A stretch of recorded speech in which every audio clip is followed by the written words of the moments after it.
God and the helpers that He will use find you serving. For some people, God will only find you tweeting. Just a few days ago, I noticed my Twitter was going crazy. Okay, and I was like, what did I do? Whenever you trend on Twitter or you see a lot of mentions, the first thing is a little bit of worry, like, did I say something?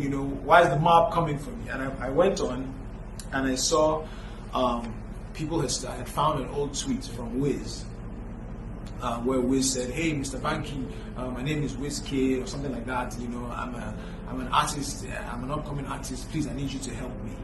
And then they found a reply that I said, "Okay, please send me your demo with a smiley face." And people were pointing to that as the inception of the moment where Wizkid and I started working together. And I hate to burst everybody's bubble, but that moment was actually just a joke. We had actually been working together for well over a year. He had been signed, we'd been making music and releasing music, and we were just being cheeky and we were just being playful at the time when those tweets were sent. I didn't find Wiz from him tweeting at me. Yes, use Twitter, do what you feel like you need to do, but I didn't find Wiz from him tweeting at me. I found him working. I had heard of his music when I was just listening to a bunch of unsigned artists. In fact, before he even started working with me, he had already recorded a chorus for MI. In fact, the very first day that I saw Wiz in person, he was Kel's hype man.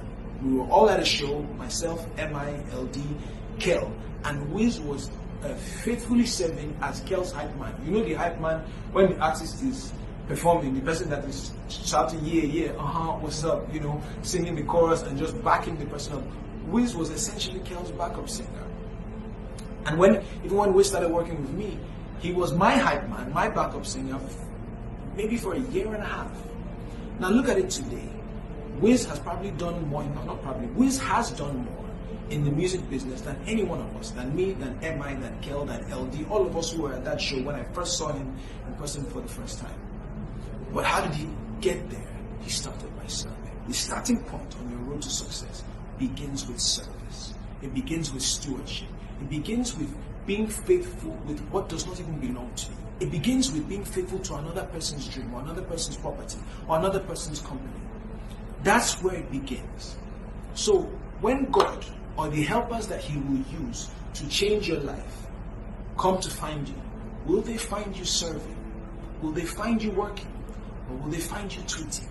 Will they find you complaining? Will they find you pointing fingers or wallowing in self-pity or sitting in your house and hoping that God is going to come into your room and make your dream come true from there? Or will they find you out on the streets working and serving?